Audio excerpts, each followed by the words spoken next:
Hey, salute friends. Looks like finally the days are starting to get cooler mid-September. It was a sudden switch where I live. This last weekend, everyone was roaming around with t-shirts and shorts, and on Monday had to bring out the mid-season jackets. With all that, it's time for me to put away a lot of the freshies and dig into more ambery, resinous, spicy fragrances for what happens to be my favorite time of the year.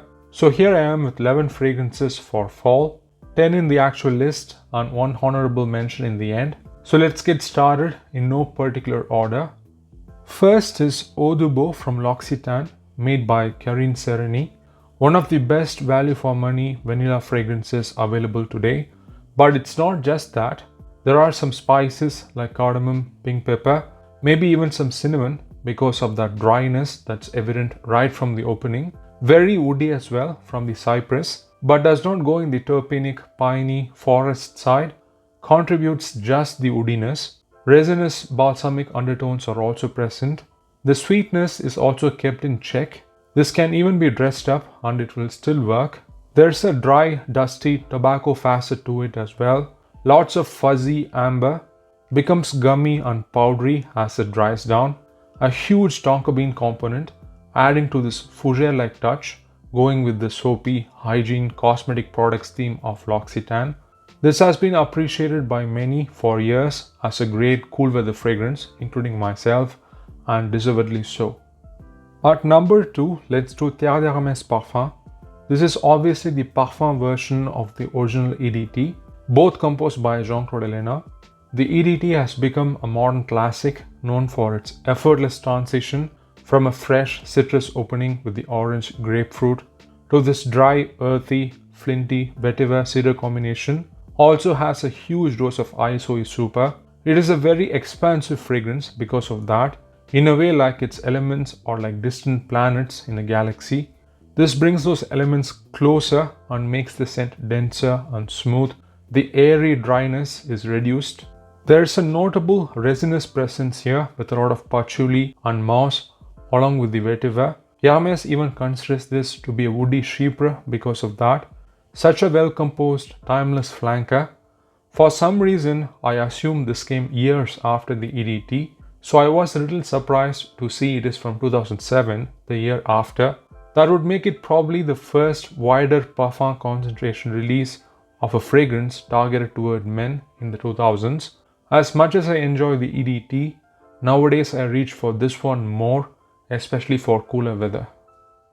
At number 3 is Timbuktu from L'Artisan Parfumeur, composed by Bertrand Duchaufour. In simple terms, it's a woody amber incense fragrance that Duchaufour has done quite a few times. So you have those elements. What makes it stand out are the other exotic facets like this fruity tart mango, woody leathery papyrus, working with the crunchy cedar, and caracaronde, which is this woody, spicy, jasmine-like floral. Additionally, there is also a spicy touch from the cardamom. All these come together with the other familiar elements to form this mystical, evocative scent.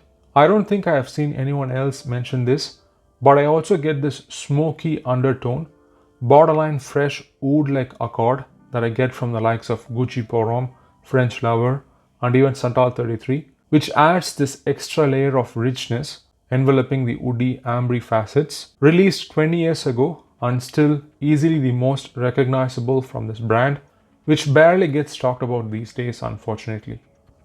At number 4, let's do another fragrance with a prominent vetiver presence. This is Sycomore from Chanel, interpreted by Jacques Polge. One of the most classy and sophisticated woody fragrances. Starts off with a woody bite from the juniper, cypress and pepper. Lots of vetiver, dry and woody. Not the swampy kind, which I don't like. Some smoky, resinous undertones from the amber and tobacco. Some dry, smooth sandalwood adds to the overall elegant character of the scent. All made to smell like wealth and people with their own forest estates. The posh, golden Chanel DNA, which somehow elevates even the humble scent profile. That sort of crispy, dry facets and the blonde, brown, green color tones and the general tonality of the woody notes match perfectly with the autumnal outdoors. Also works so well in formal occasions when dressed up. Such a fantastic woody scent. At number 5 is Brioche from this small indie house called Anatole Le Breton. This tries to capture the smell of what it says on the tin, but it's not a sweet, sugary gourmand scent. It seems like that's what some people expected from the name and ended up being disappointed. Instead, this is doing a dry, gourmet, cereal, bran, muesli kind of dry, bready smell. It's like bread dough is being prepared in some old cottage in the countryside during sunrise. Subtle honey touches adding some sweetness. Lots of dry, earthy hay and tonka bean. Some fantasy accords are also mentioned like butter and bread. Dries down to some creamy sandalwood. A very interesting take on a bready gourmand fragrance. At number 6, speaking of hay, is Chergui from Serge Lutens, created by Christopher Sheldrake. This is an extremely well composed modern classic. Hard to do justice in this list video because it's really a timeless, complex, kaleidoscopic fragrance, rather esoteric. It's been called a take on sweet tobacco, an amber fragrance, a honey fragrance, an iris fragrance, and so forth. It is definitely all that and more than the sum of its parts. There is also this dry hay for which this is frequently referenced, named after a wind current in Morocco. Seems like we have gotten quite a few fragrances on this theme now. As opposed to being transportive as per the theme, I feel this is more introspective and imaginative. In some ways, I consider this to be the desert wandering Shalimar coming back to the palace after the florals have dried and become honeyed. The bergamot is gone. The dry iris, tonka, amber and vetiver are the elements remaining. It goes from sweet honeyed to resinous ambre to woody and powdery. So multifaceted. There's even a gentlemanly amber fougere element deep within. One of the first niche fragrances that I bought, obviously not this bottle, and certainly one of the many Serge Lutens that work great during the fall. At number 7, let's do an all-out amber fragrance. This is Ambra Aurea from Parfum Roma. This is a full-on bold, resinous, balsamic, smoky, rich, traditional amber.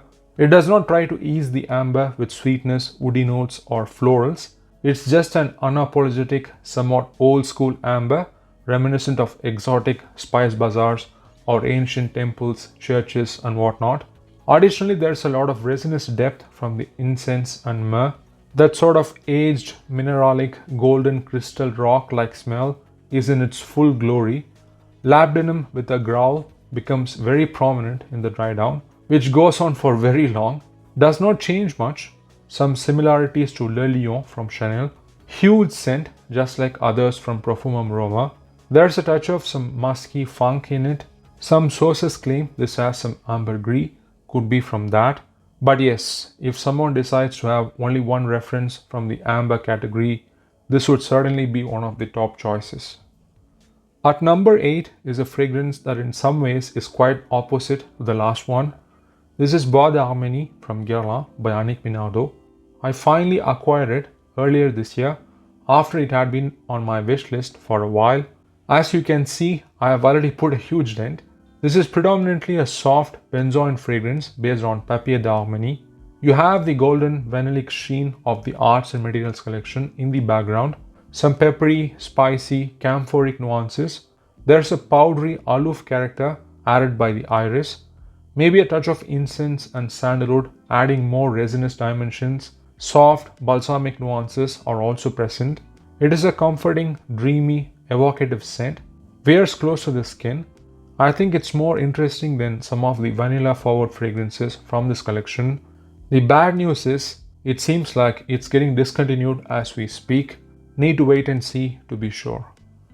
Let's do a Dior next at number 9 with Fahrenheit Le Parfum, created by François Demachy. This is a really good parfum version of the now legendary EDT. Even this has been around for a decade now. How fast time goes. A few weeks ago, I did a double feature with this and Dior Parfum, which was also released in 2014. This is an harness flanker in that it keeps lots of elements from the EDT and modernizes them. You have the ozonic violet and the big juicy mandarin referencing the original. Here there's a copious amount of boozy vanilla bourbon and a more modern suede leather. It is simpler than the EDT. Lots of warmth here from the ambery touches and patchouli. There is a nuance of hay in the overall scent profile, which can be woody, earthy and dry. Good amount of sweetness, yet manages to remain sophisticated. At number 10, let's do Noir Epices from Frederic Malle by Michel Rudnitzer. This is kind of like a hybrid between a spicy oriental and a fruity chypre. You have the spices as it says on the name: cinnamon, nutmeg, clove, pepper, all dispersed in the stream of rose and geranium. Almost feels like rose water. There's a creamy, fruity, peach, melon, orange kind of tonality to the scent, which makes it so cheerful to wear in the cold. Seems like he has taken a cue from his father, possibly from the likes of Dior and Rocha's farm. Patchouli and amber add this sensuous touch. It still has a freshness to it without being too rich and ambery. Nowhere near spicy when you compare it to the spice overloaded fragrances these days. Such a delight to wear, really year round. Quite underrated in comparison to the popular ones from the brand. It is one of the first Frederic Malle that I bought and still to this day one of my favorites, possibly even top 3. The honorable mention is L'Envol de Cartier because it has been discontinued, made by Mathilde Laurent. This does a modern take on the masculine, old school, animalic, musky honey fragrances. There is iris and violet adding some sweet, floral, powdery touches. Transitions neatly to this golden, silky, fabric-like scent, along with the best integration of musks in a modern designer fragrance. Such a unique, elegant fragrance, possibly the last standout release from Cartier. I hope to do a full review soon. So there you have it, my selections for fall 2024. Thanks for watching, take care and ciao.